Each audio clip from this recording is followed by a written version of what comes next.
वह 84 वर्ष से विधवा थी और मंदिर को नहीं छोड़ती थी, पर उपवास और प्रार्थना करके रात दिन उपासना किया करती थी। 37 में लिखा कि वो क्या उस समय में भी, उस परिस्थिति में भी उसका पति मर गया और फिर भी वो मंदिर को नहीं छोड़ती थी, प्रार्थना करके उपवास करके परमेश्वर की महिमा करती। तो वचन मिलकर दिन रात वो प्रार्थना और उपवास करके परमेश्वर को महिमा देती थी।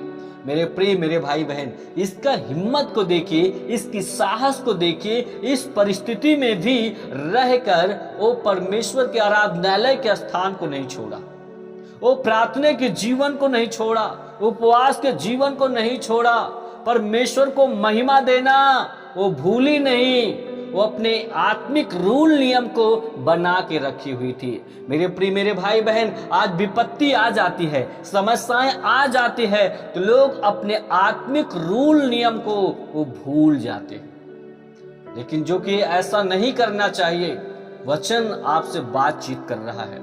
आज बहुत सारे लोगों के जीवन में विपत्ति आ गई, कहीं बेटा बीमार हो गया, बेटी बीमार हो गई, वो प्रार्थना के द्वारा उसको रिलीफ नहीं मिल पाया तो अपने विश्वास को कमजोर कर लिया, अपने विश्वास से मुकर गया। मेरे प्रिय, वो परमेश्वर है। मैंने पिछले संदेशों में दिया, वो चंगा करे या ना करे फिर भी वो हमारा परमेश्वर है। या हमारा बाप चाहे 5 दे चाहे 10 दे या ना दे, फिर भी वो हमारा बाप है। आप सच्चाई को जानकर आप पीछे मत मुड़ो मेरे प्रिय मेरे भाई बहन। और यहाँ पर इस विधवा औरत का जो जीवन था, उसका पति मर गया था, फिर भी वो हिया और हिम्मत के साथ और अधिक उसने प्रार्थना को करना चालू किया। हिम्मत को उसका देखिए, साहस को उसने नहीं छोड़ा, बल्कि उन परिस्थितियों में और स्ट्रांग और मजबूत हो गई। विपत्ति के समय में आज बहुत सारे लोग साहस को छोड़ देते हैं, प्रार्थना का जीवन को उनका कमजोर पड़ गया, उपवास का जीवन कमजोर पड़ गया है, आत्मिक जो रूल नियम है उसको भी भूल गया है। मेरे प्रिय, जरूर हम साप्ताहिक नहीं मिल पाते हैं, लेकिन आज यदि आप एक सच्चे मसीही हो तो निश्चय कि आप अपने चर्च के साथ, अपने अगुवे के साथ आप बने रहोगे।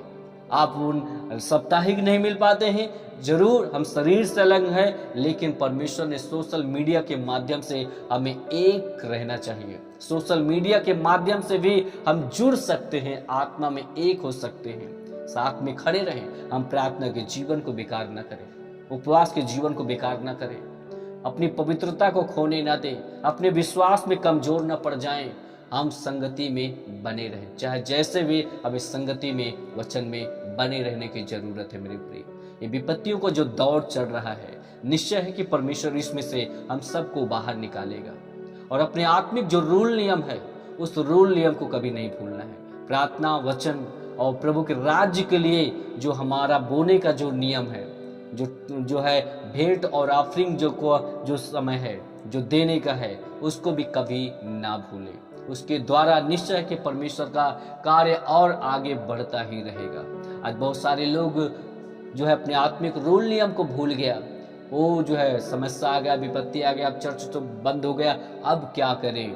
मेरे प्रिय मेरे भाई बहन, आज भी आप अपने ऑफरिंग को, अपने भेंट को, दशवांश को बोकर प्रभु के राज्य को आप आगे बढ़ा सकते हो। इस आत्मिक रूल नियम को ना भूले। विपत्ति के समय ये भेंट, ये ऑफरिंग, निश्चय है कि इस ऑफरिंग, इस भेंट को परमेश्वर याद करेगा। विपत्ति के समय में भी जब वो सेवकाइयां, कलीसियाएं जब बंद थी, इस समय में भी ये परिवार, ये भाई बहन बोते रहे, और इसको प्रभु याद करेगा, उसका कई गुना परमेश्वर आपको प्रतिफल देंगे। और निश्चय में खैर ये मेरा ऑफरिंग का विषय नहीं है, ये मेरा और कुछ विषय है बताने का, इस पे आप ध्यान से सुनिएगा। यहाँ पे ये विधवा औरत ने क्या किया, उस परिस्थिति में भी रहकर इसका पति मर गया। उस समय में ये चाहती तो अपने विश्वास को पीछे हटा लेती, ये विश्वास से मुकर जाती, विश्वास को वो छोड़ देती, लेकिन ये उस परिस्थिति में भी रहकर उसने प्रभु को नहीं छोड़ी।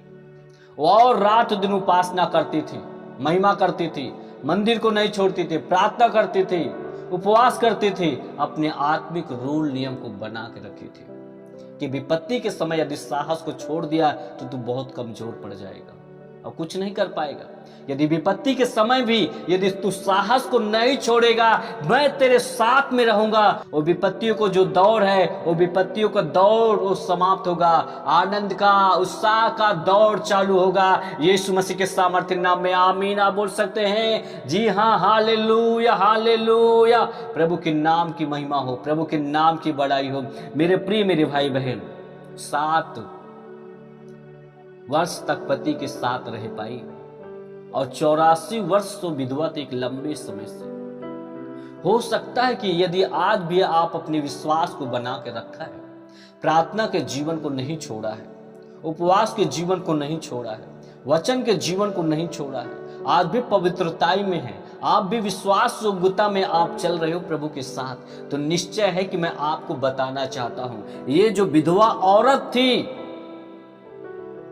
विश्वास में बनी थी, प्रार्थना में बनी थी, वचन में बनी थी, और इसी कारण स्वर्ग से परमेश्वर स्वर्ग को छोड़कर इसके बीच में आ गया और ये विधवा औरत उस उद्धारकर्ता को देखकर परमेश्वर पिता को धन्यवाद करने लगे। निश्चय है कि जो है इतने सालों के बाद 84 साल से बताओ इस विधवापन का जीवन को व्यतीत कर रही थी और हिया और हिम्मत को साहस को नहीं छोड़ा, इसलिए उद्धारकर्ता को देख पाई। निश्चय मैं आपको बताना चाहता हूं, आप लंबे समय से आप प्रभु में बने हो, विपत्ति को समय में भी आप विश्वास योग्यता में बने हो, तो निश्चय है मैं आपको जो शब्द बोल रहा हूं उसको रिसीव करिए। आप बड़े छुटकारे को आप देखने के लिए जा रहे हो, आप बड़े आशीषों को आप देखने के लिए अपनी लाइफ में जा रहे हो। यीशु मसीह के सामर्थ्य नाम में आप अपने छुटकारे को देखोगे, आप उस उद्धार को प्राप्त करोगे, आप उस अनंत जीवन को आप प्राप्त करोगे यीशु मसीह के सामर्थ्य नाम में। निश्चय है इन विपत्तियों के दौर में जो भी, इन समस्याओं के दौर में भी जो विश्वास योग्यता में बना है, निश्चय है कि इसमें से आप खरा जो निकल रहे हो वो जीवन का मुकुट प्रभु देने के लिए तैयार है। Yes yes yes, hallelujah hallelujah. प्रभु के नाम की महिमा हो, वो बड़े चीजें प्रभु आपको देने के लिए जा रहे हैं यीशु मसीह के सामर्थ्य नाम में। Yes yes yes, hallelujah hallelujah. मेरे प्रिय मेरे भाई बहन, ये 7 वर्ष तक अपने पति के साथ रह पाए और 84 वर्ष से विधवा थी। आज हमें सोचना है, आज थोड़ी सी समस्या आ गई, प्रॉब्लम आ गई, हम स्थिर नहीं हो पाते हैं। मेरे प्रिय आशीषें कहां है, छुटकारा कहां है, चंगाइयां कहां हैं? मेरे प्रिय चंगाइयां, आशीषें, छुटकारा वहां है जो स्थिरता में है। स्थिर जो व्यक्ति है, स्थिरता में प्रभु आशीषें देते हैं। आपकी विश्वास योग्यता में प्रभु आशीषें देंगे। निश्चय है कि आप स्थिर रहिए। यस यस यस, आप स्थिर तो रहिए, आप विश्वास योग्य तो रहिए। निश्चय है कि आप परखे जाओगे, आप जब खरे उतरोगे तो निश्चय है कि परमेश्वर उन आशीषों को आपको देंगे जो आपको आवश्यकता है, जो आपको जरूरत है। ये विधवा औरत ने मेरे प्रिय स्थिर रही, अपने विश्वास में अपने साहस और हिम्मत को नहीं छोड़ी।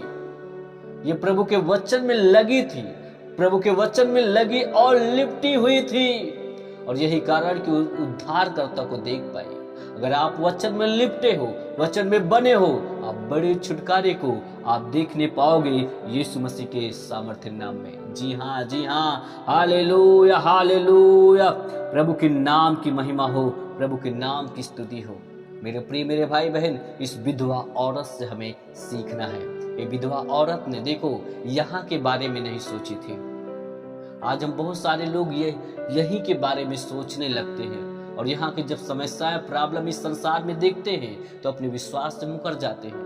मेरे प्रिय, मैं एक चीज को बताना चाहता हूँ, इस विधवा के अंदर एक और खासियत थी कि ये जो है इसी जीवन के बारे में नहीं सोच रही थी कि ये तो जीवन खत्म हो जाएगा, मेरा पति जैसे खत्म हुआ मैं भी एक न एक दिन खत्म हो जाऊंगे। जो पति और पत्नी का जो रिश्ता है वो यहीं तक का है, जो बाप और बेटे का जो रिश्ता है वो यहीं तक का है। लेकिन मेरे प्रिय, इस बात को ये विधवा औरत समझ गई कि मेरा पति यहीं तक का साथी था, लेकिन जो मेरा प्रभु है, जो दुनिया का उद्धार करता है, वो अनंत काल तक वो मेरे साथ में रहेगा, वो ना मुझे छोड़ेगा और ना कभी त्यागेगा। मैं उस पर अपने विश्वास को बना के रखूंगी, मैं अपने विश्वास से मुकरूंगी नहीं, निरंतर उसको महिमा मैं दूंगी।